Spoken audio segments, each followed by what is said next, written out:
Hello first grade, welcome to day 3 of Flat Stanley.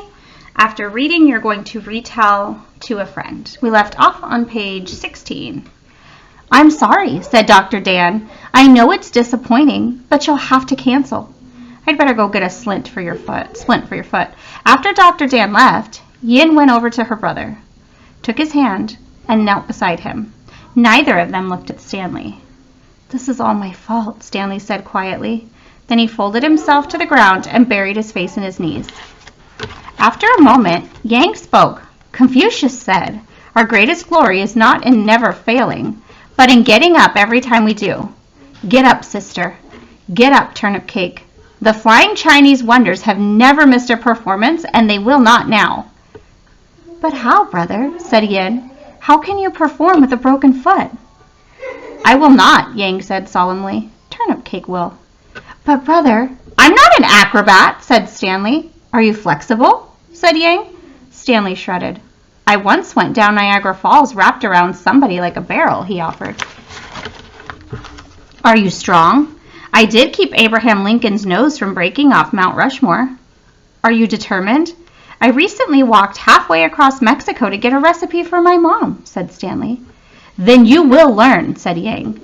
Stanley looked at Yin. She nodded in approval. Stanley imagined himself standing atop the Great Wall of China, and a smile spread across his face. I'll do my best, he promised. 4 days later, Stanley was sorted and loaded for special delivery deep in the Shaanxi province of China. He could feel the wheels of a bicycle carrying his envelope along a craggy road. Eventually, the wheels came to a stop, and Stanley's envelope was torn open. Yin's face peeked inside. Hello, Stanley, she said with a grin. Welcome to China.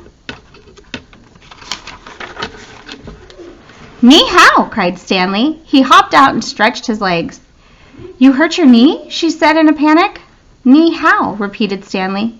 Isn't that how you say hello in Mandarin? Of course, said Yin. Ni hao. So, Turnip Cake has come at last. Yang had appeared from the next room with his broken foot lifted a few inches off the ground. Instead of hopping, he simply wiggled his good foot, and it slid along the floor. You don't need crutches? Asked Stanley in amazement. It looked almost like Yang was on a conveyor belt. I am a flying Chinese wonder, answered Yang. I don't need 2 feet to walk. How do you feel about your trip? Asked Yin. After your trip, asked Yin. Stanley wanted to be a polite guest, but he also believed in honesty. I'm starving, he admitted. Without hesitation, Yin and Yang exchanged looks, tossed coats to each other through the air, and spun Stanley back out the front door. Chapter 3. Chinese food. The restaurant was crowded with people. There was no food on the round tables, apart from a tiny steaming bowl of tea in front of each person. Stanley suddenly realized everyone had been waiting for him. There was a hush as the oldest-looking woman Stanley had ever seen, older even than Carlos's grandmother, in Mexico, struggled to her feet at the other side of the room. And we will pause there. Retell to a friend.